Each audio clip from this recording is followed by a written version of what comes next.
और इसी को लेकर ज्यादा जानकारी के लिए हमारे साथ डिफेंस एक्सपर्ट संजीव श्रीवास्तव हमारे साथ जुड़ गए हैं। सीधा उनका रुख करते हैं। संजीव जी, किस तरीके से इन सारी चीजों को आप देख पा रहे हैं कि चीन ने मिसाइल दाग दी है जापान की ओर? देखिए, वर्तमान समय में राष्ट्रपति शी जिनपिंग भारी दबाव में है जी। और उन्होंने जिस तरीके की पहले धमकियां वगैरह वो दे रहे थे अपने सरकारी प्रवक्ता के माध्यम से, अपने स्टेट मीडिया ग्लोबल टाइम्स के माध्यम से, कि यदि नैन्सी पेलोसी ताइवान की यात्रा करती हैं तो अमेरिका आग से खेलने का कार्य करेगा। और इस तरीके के जो अनेक धमकी भरे बयानों को चाइना की तरफ से दिया जा रहा था, लिखा जा रहा था। लेकिन सारे इस तरह की धमकियों की परवाह न करते हुए अमेरिका ने अपने पूरे साहस और संकल्प का परिचय देते हुए, नैन्सी पेलोसी स्वयं उन्होंने अपने बड़े साहस और संकल्प का परिचय देते हुए उन्होंने ताइवान की सफल यात्रा कर ली है। और जाहिर है कि अब चाइना का इससे जो घमंड है, चाइना का ये जो एक दम्भ था कि वो नैन्सी पेलोसी की यात्रा नहीं होने देगा, वो टूट गया है। तो इससे निसंदेह शी जिनपिंग भारी दबाव में है। जी। और उन्हें और आप जानते हैं कि क्या संजीव श्रीवास्तव जी, क्या ये युद्ध की ओर संकेत हैं जिस तरीके के हालात इस वक्त बन रहे हैं, और जैसे कि चीन ने भी मिसाइलें दागनी, क्या युद्ध के संकेत? मुझे नहीं लगता कि चाइना इस समय युद्ध आपको कर सकता है। चाइना की जो वर्तमान में जो कार्रवाई है, जैसा कि मैं कह रहा था कि शी जिनपिंग को अगला टर्म राष्ट्रपति का मिलने वाला है अगले कुछ महीनों में। और इससे पहले एक पार्टी कांग्रेस चाइना में होने वाली है जिसको 20th पार्टी कांग्रेस का नाम दिया जा रहा है। उस पार्टी कांग्रेस में उन्हें अगला टर्म मिलने वाला है। आप जानते हैं वहाँ तानाशाही है और आराम से उनको मिल सकता है। लेकिन शी जिनपिंग सर्वाधिकारवादी नेता है, टोटलिटेरियन सोच रखने वाले नेता है, और वो नहीं चाहेंगे कि कहीं से भी उनकी कोई आलोचना हो।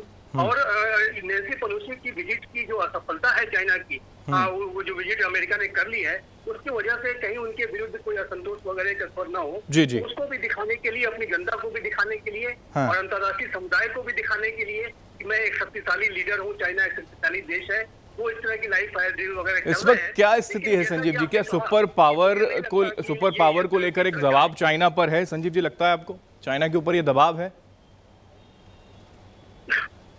ये सवाल अपना फिर से रिपीट करें ये प्लीज। चाइना पर इस वक्त सुपर पावर साबित करने का दबाव है, ये लगता है आपको?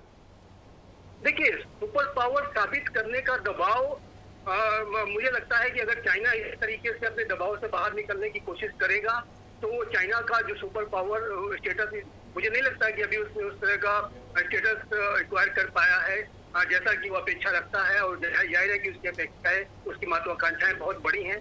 लेकिन जो अभी तक चाइना की एक महाशक्ति का स्टेटस बना है, यदि चाइना का अप्रोच ऐसा ही रहा तो यहाँ से चाइना के पतन की शुरुआत हो जाएगी।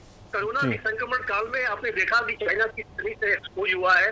कोरोना की बीमारी की इंफॉर्मेशन को उसने दबाया छुपाया जितना संभव हो सका, और उसका एक्सप्लॉयटेशन भी अपने आर्थिक हितों के लिए, सामरिक हितों के लिए करने की कोशिश की।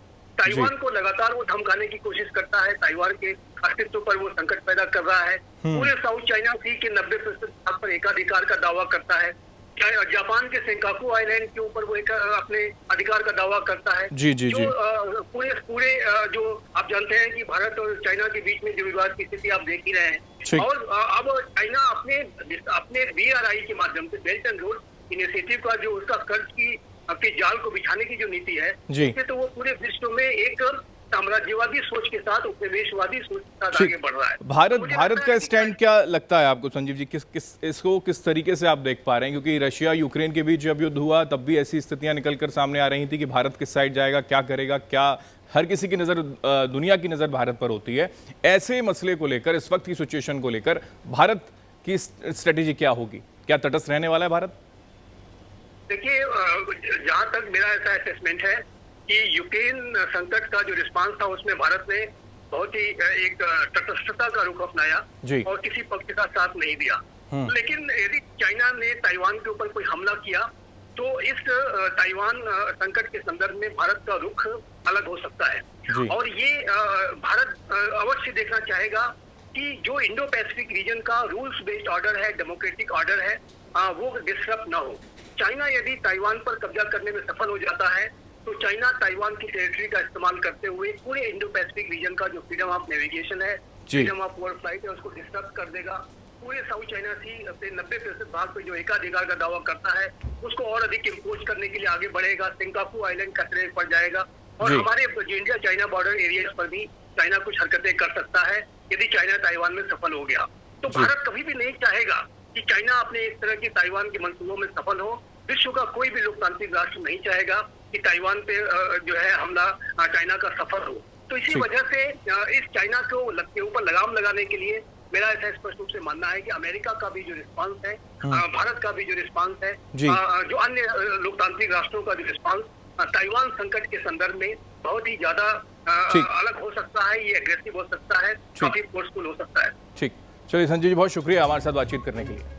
तो कुल मिलाकर ये बड़ी जानकारी इस वक्त की हम आपको बता दें कि चीन और ताइवान के विवाद के बीच ये जानकारी निकलकर सामने आई कि चीन ने जापान की ओर मिसाइलें दाग दी। 5 बैलिस्टिक मिसाइलें जो हैं वो दागी गई हैं। वहीं सुरक्षा के लिहाज से ये जिक्र दरअसल रक्षा मंत्री, जापान के रक्षा मंत्री ने भी जिक्र कर दिया। ये राष्ट्रीय सुरक्षा को लेकर एक चिंता की बात है।